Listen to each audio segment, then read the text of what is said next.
오늘도 주님의 말씀을 통해 하나님 나라를 누리는 복이 있기를 주님의 이름으로 축원합니다.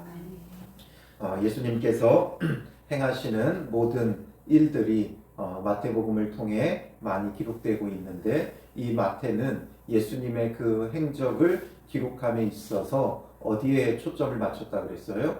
만왕의 왕으로, 참 왕으로 오신 예수 그리스도를 기록하고 있죠.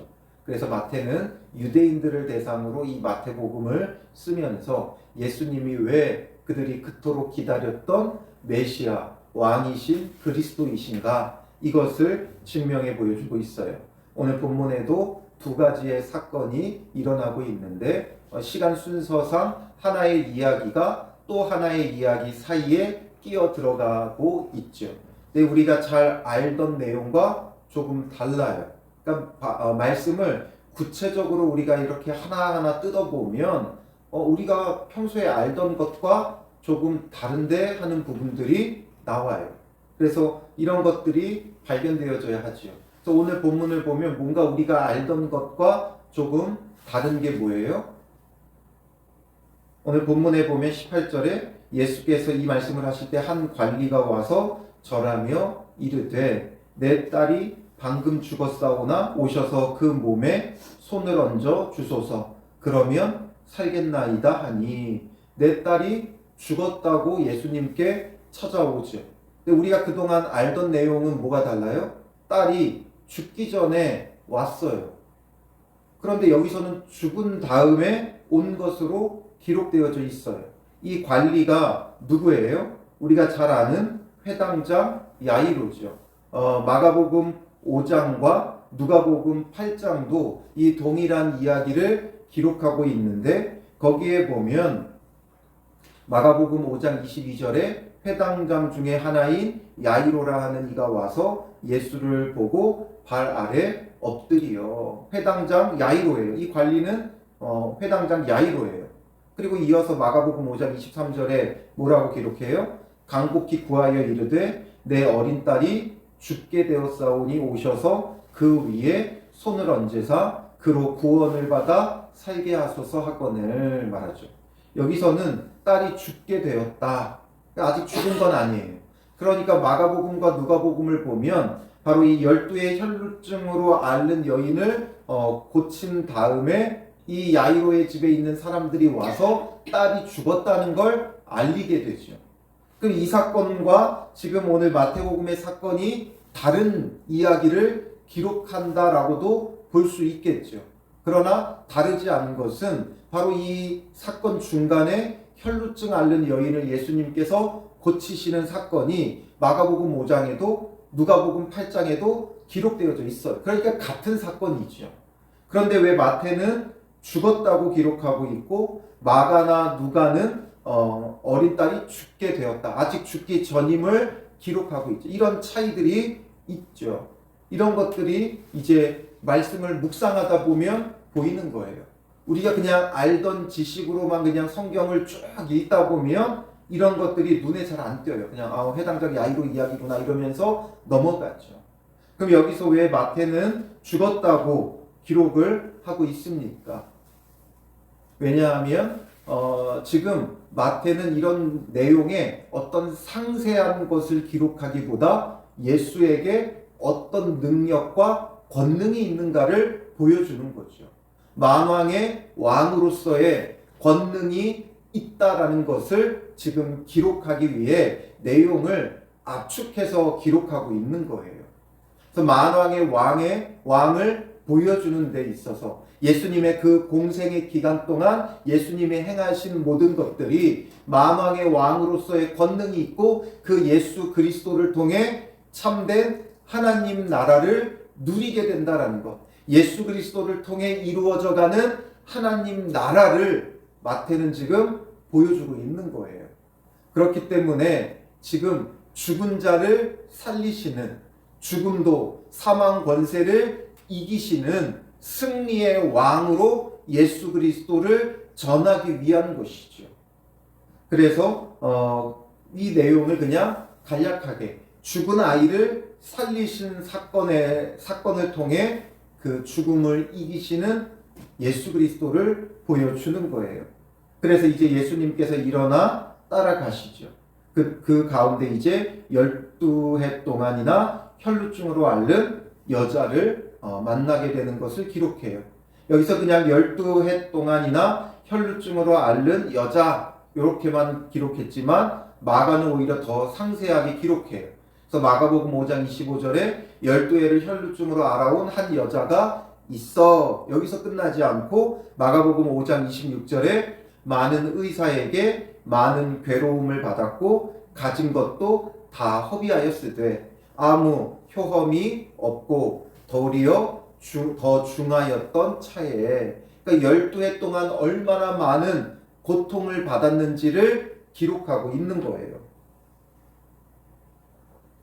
마태는 예수님이 어떤 왕으로 오셨는가를 보여주니까 간략하지만 마가나 누가는 지금 그 다른 목적을 통해 그 내용의 상세한 부분들을 기록하고 있는 거죠. 이 12해를 혈루증을 앓는 여자가 예수의 뒤로 와서 그 겉옷가를 만져요. 왜 겉옷가를 만집니까? 이는 제 마음에 그 겉옷만 만져도 구원을 받겠다 함이라. 예수님의 그 겉옷만 만져도 나는 나을 수 있다, 구원받을 수 있다, 이 믿음을 이 여인은 가졌던 거예요. 예수님이 내게 뭔가를 해주시지 않아도 나를 만져주신다거나 나의 손을 붙잡아 주신다거나 나에게 어떤 말씀을 해주시지 않아도 그저 그의 겉옷가만 만져도 나는 구원받을 수 있다라는 거죠. 이 여인이 고통받은 것은 12해 동안 혈루증으로 병으로 아프고 고통받은 것도 있지만 이 유대 사회 가운데 정말 고통받을 수밖에 없어요. 왜 고통받을 수밖에 없어요? 이런 혈루증은 유대인들에게는, 이스라엘에게는 율법의 전통을 따라서 부정한 병이었어요. 그렇기 때문에 모두가 부정해요. 이 레위기에 보면 레위기 15장 19절부터 33절까지 유출이 있는 여자에 대한 그런 규례가 기록되어 있는데 유출할 동안에는 부정해요. 그래서 자기 몸도 부정하고 15장 19절부터 23절에 간단하게만 봐도 여인이 유출하되 그의 몸에 그의 유출이 피이면 이래 동안 불결하니 그를 만지는 자마다 저녁까지 부정할 것이요. 이 유출병이 있는 자는 부정해요. 그래서 그 사람을 만지는 자도 부정하고 또 레위기 15장 20절에 보면 누웠던 자리도 부정하고 또 레위기 15장 21절에 보면 침상을 만지는 자, 그 여인을 만진 게 아니라 그 여인이 앉거나 누웠던 침상을 만지는 것도 부정해지고 그가 앉은 자리를 22절에 만진 자도 부정해지고 심지어 레위기 15장 22절에 보면 그가 누웠던 침상이나 앉았던 자리 위에 있는 어떤 물건을 만지는 것도 부정해져요. 그러니까 이 여인을 통해 온통 모든 게 지금 다 부정해지는 거예요. 그러니 그 여인을 만져도 부정하고 그 여인이 누웠거나 앉았던 침상이나 의자를 만지기만 해도 부정하고 심지어 그 위에 있던 물건을 만지기만 해도 부정하다라는 거예요. 그러니 12년 동안 이 여인이 유출병이 있었으니까 이 여인의 온통 모든 것들이 다 부정할 수밖에 없는 거예요. 주변의 모든 것들이 부정해요. 그 여인이 접촉한 모든 것마다 그 여인이 접촉한 것을 만지는 자도 부정해져요. 그러니 얼마나 고통스러워요. 나 때문에 모든 게 부정해요. 그러니 내가 함부로 무엇을 만질 수도 없고 사람들과 함께 할 수도 없고 온전히 왕따가 되어 있는 거죠. 그러니 그 여인이 가까이 오기만 해도 사람들은 어떡하겠어요? 내가 부정해질까봐 피하죠. 내가 옮을까봐 피해요. 이게 그 시대의 유대 사회였고 그 유대 사회 속에서 이 여인은 12년 동안 얼마나 극심한 고통을 겪으며 살아왔겠는가, 이것을 생각해 봐야 되는 거죠. 그냥 그 병을 고치겠다고 많은 의사에게 보이고 돈을 다 허비하고 육신의 고통 속에 있고, 이것을 넘어서 이건 부정한 병이었고, 부정하기에 모두가 나를 피하고 나는 함부로 어디에 앉지도 눕지도 만지지도 못하는 그런 여인이었어요. 그런데 그 여인에게 어떤 믿음이 생겼어요? 내가 만지면 오히려 부정해지는데, 예수님은 내가 만지면 나로 인해 부정해지는 게 아니라 그의 거룩함이 나의 이 부정함을 씻어서, 그의 정함이 나의 부정을 씻어서 나를 구원해 주실 수 있다는 믿음을 가진 거죠. 그것도 그저 그의 옷가만 만져도, 옷자락만 내가 접촉해도 그의 정함이 나를 씻을 수 있다, 이 믿음이 있었던 거예요. 그래서 예수의 뒤로 와서 옷을 만졌고, 그러니 예수님께서 그를 보시며 뭐라고 말씀하세요? 따라 안심하라, 내 믿음이 너를 구원하였다 하시니 여자가 그 즉시 구원을 받으니라. 구원을 받았어요. 그러니 그 유출병도 고쳐지고 그의 모든 부정함이 씻겨지고 예수 그리스도의 거룩함이 그를 변화시켜버린 거죠. 예수 그리스도가 어떤 분입니까? 바로 우리를 모든 부정함에서 씻어 정하게 하시는 참된 왕이세요. 그러니 그 예수 그리스도만 있으면 우리의 모든 부정함이 씻겨나가고 정함을 얻는, 그래서 정말 하나님 나라를 누리는 그런 은혜의 복이 있는 거예요. 그러니 누구든지 예수께 나아오고 예수께 접촉만 되어도 우리는 구원을 받고 하나님 나라를 누리는 거예요.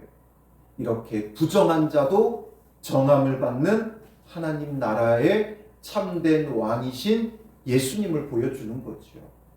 그러니 우리도 보면 우리의 인생이 때로는 저주받은 것 같고, 나 때문에 모든 게 실패하는 것 같고, 나 때문에 모든 게 안 되는 것 같고, 나 때문에 모든 게 망하는 것처럼 여겨질 때도 있어요. 내가 손대는 것마다 망하고, 내가 하는 것마다 안 되고, 내가 가는 모임마다 분란이 일어나고 쪼개지고, 이런 것처럼 느껴지는 순간들이 있어요. 그러나 그런 나의 부정함도 씻어주시는 분이 예수 그리스도예요. 세상 사람들은 나의 그 부정함을 씻을 길이 없어서 어떻게 해요? 터가 안 좋다고 터를 옮기고 구슬하고 이렇게 하지만 해결되지 않아요. 그러나 예수 그리스도를 만나기만 하면, 예수 그리스도에게 접촉만 되어도 우리의 모든 불의함과 부정함이 씻겨지고 예수 그리스도의 정함과 거룩함이 우리에게 전도되는 거예요. 전가되는 거예요.